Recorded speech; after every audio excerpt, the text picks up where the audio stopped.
How's it going, everybody? It's the man, the myth, the legend, Quadmft here, and today is Wednesday, and I've got some actual new Onslaught DLC gameplay for you guys on the Scrapyard remake entitled, I think it's Ignition, that's it, it's Ignition. But today's Advice Wednesday, so we're taking 3 of your guys' questions that you have about life, Call of Duty, YouTube, whatever it is, guys, and me and my dad are here to answer it. So, Dad, introduce yourself. Hey, what is up, Quad Squad? It's the Quad Father here, and this is one of my favorite nights. I love doing these Advice Wednesdays. Me too. I mean, I like helping you guys out and, you know, kind of giving back besides just doing giveaways. And speaking of giveaways, we do giveaways every single night on our Twitch TV when we do live streams, so make sure to tune in down there. It's actually quite a simple process to enter, so make sure to go ahead and we stream every night. It's a lot of fun, Call of Duty, and we chat with you guys a lot. But let's move on to the first question. All right, I'm ready.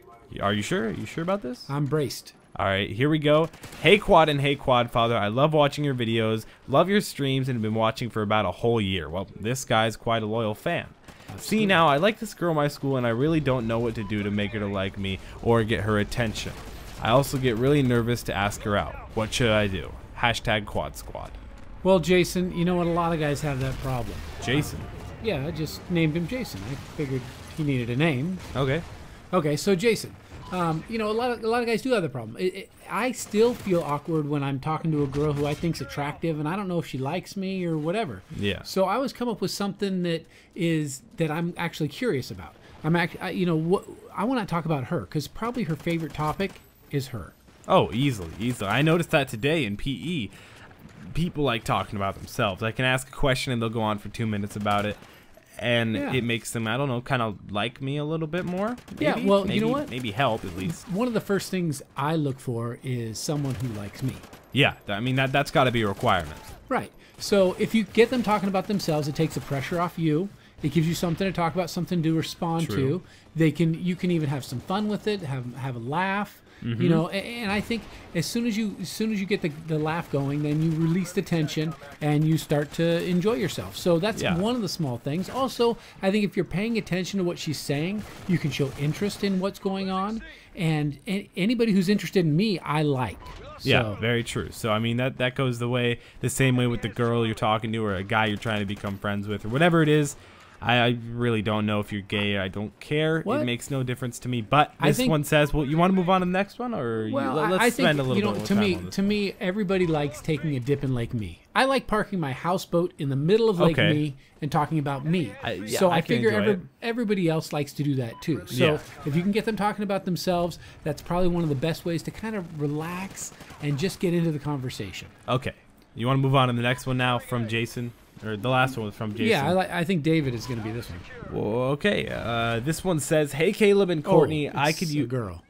Oh, okay. Hey, Caleb and Courtney, I could use a little advice. So one of my really good friends' little sister attempted suicide tonight. Doesn't mention the age, but it's 1/21/14, and I can't really be there for them because they live out of state. I have no idea what to say to help him out. Anything would be great, either with a reply or in a video. Please and thanks, guys. Well, thank you very much, and this is definitely a tough situation. Man, let's call her Katie. All right, let's do it. You know what? We just went through this, actually, didn't we? I mean, I've been hanging... Oh, we did, yeah, back in July in 2013. Yeah, I had a friend whose son committed suicide. A little bit, yeah. I want to say closer than a friend. But... Yeah. We worked together for 20 years. Yeah. And, you know, it's really, really hard to support somebody whose friend just... I mean, in this case, they didn't commit suicide, but they attempted suicide. Yeah. And even at that, you know, you got to figure someone's pretty desperate if they see that as the best possible option. But you want to be there to either help the person who either attempted suicide or the people who are around them, because everybody's affected by that. You know? Yeah, it's not just the one person who tried to commit suicide. It's also the parents, the cousins, the friends, the school, the city, if anything. Yeah, everybody feels a little bit guilty because nobody wants somebody to feel so desperate they feel like that's the only option they have. And the thing that I noticed is that right away, everybody's around. Everybody comes around, tries to support, tries to let them know that they care about them. And they try to care for him. But you know It what? kind of rushes it too fast too. Well, yeah, because people, first of all, a lot of times people don't want that attention. Yeah. You know, they don't want attention for something that's really not a positive thing. I mean, they're not being successful. They tried out in desperation to the point where they actually attempted suicide because they saw that as the best possible option. And the thing that I've seen is that people have no idea how many people are affected by someone else trying to hurt themselves. Okay, a lot of times people do this because they feel alone. And people come around them, and that's great. But you know what? It's the long term that really matters. Because I've noticed that in the 6 months since my friend, he actually did commit suicide, and I'm friends with his mom, and we're hanging out, what I've noticed is that people have a hard time. They don't know what to say. They don't know what to do. And so they kind of just stay away, or they kind of ignore that there's actually an issue. And so for me, what I would say is just stay available, stay in contact, and be there for the long term. Try to help the person and the people around them as time goes along, because a lot of times people they lose interest. They don't want that to be the topic of life in their conversation, so they kind of fade away. I say you stick around, you hang around, and show them that you support and love them over the course of time. All right, that makes sense. I think you did pretty good at answering that, so hopefully that'll help out Katie. But this one says, and of course we're moving on to the next one. You want to give this guy a name? Yes, this is Richard. All right, Richard, aka Dick. It's Hi Quads. In short, I have a question about a coworker. We've worked together for 4 years ago, and about 2 years ago we told him that we picked his nose without looking, and his nickname him Digger. We saw him picking his nose without thinking, nicknamed him Digger, but then we told him about it and he stopped. But now 2 years later he started again. My question is, how do I tell Digger that he started picking his nose again and it's grossing everybody out? I don't know how to say it without hurting his feelings, but I need to do something. I love your videos, and any advice you can give me would be helpful. So I guess this is not necessarily as serious as the last question. Well, or not necessarily not serious. This guy could be so serious we wouldn't even know. I mean, it's in a letter. So you know what I had to do, and I don't even know that you know this. One time, because I'm kind of in a supervisor role at my work. One time I had to tell this gal that she stunk. Really? It just every time everybody would get near her, she just smelled. And I was put in the unfortunate position of telling her that, oh, by the way, everybody thinks you stink. I mean, I wasn't so indelicate as to say it like that, but when I was going into that conversation. How did you say it? I was just very gentle. I said, you know, I hate to tell you this. I don't know if it's your sweater or what's going on, or, you know, I know you're kind of an earthy person and maybe don't believe in deodorant, but, you know, everyone thinks that you kind of smell. And what was her response? Oh, she was mortified. She was really, really, I mean, I was thinking, oh my gosh, how hard this is going to be on me to tell her.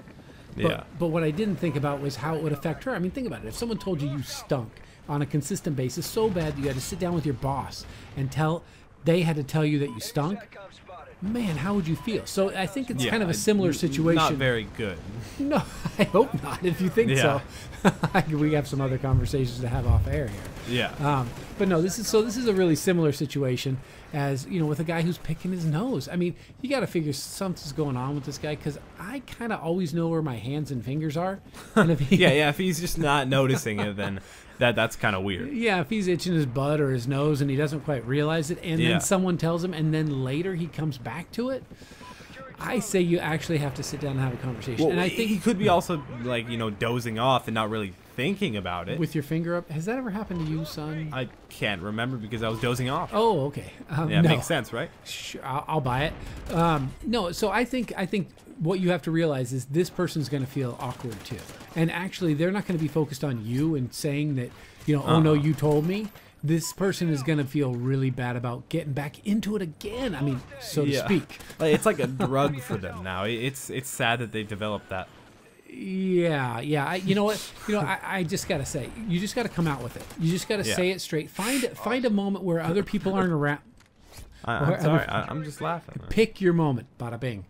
So pick your moment to talk to them when other people aren't around, when it's kind of a calm moment. Maybe you go out to lunch, or maybe grab them at break, and you say, dude, you know, I know you probably don't realize this, but you should use a Kleenex instead of your finger. You know, just something where it's kind of light, not making it a big deal, because in the end, I guess it's really not it's not as serious as Katie's problem. Okay, yeah. But it is a problem that you need to address because who wants to shake that guy's hand? Very true. I mean, you can't just shake his hand when he's been doing that. But yeah, well, I think that's all we have advice for that guy. Because I mean, think about it. What more advice can we give to someone who's a consistent nose picker? Like that's not. Don't bite your fingernails. Apparently, I mean, don't suck on your thumb. I don't know. Keep those hands out of your mouth. Yes. So yeah, I don't want to take it lightly, but you kind of got to take it kind of lightly.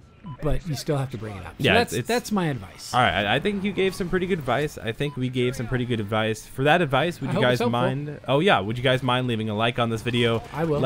Oh, thank you, Dad. Let's shoot for 250 likes. Also, if you guys are looking to get featured on my Advice Wednesday series, make sure to inbox me on YouTube. If you don't have an account, do that. Make sure go ahead, make one, and subscribe to me. Go ahead, like and favorite all my videos. Go through and do it. I dare you. I bet you can't. But I hope you guys again enjoyed it. It's been Quadmft, and come and hang out with us on Twitch. Oh yeah, again, we said earlier we're going to be live streaming tonight and every other night for like the next 16 years. So hope y'all enjoyed it. By then I'll be actually 31 years older if it goes to March. And living at home? Oh no. Oh yeah, I'm 14, so I was just kind of assuming because the months. But hope you guys enjoyed this video. It's been Quadmft for the 3rd time, and I'll be seeing you guys in the next video and on the live stream tonight. And I'll see you in the Booger Eaters Club.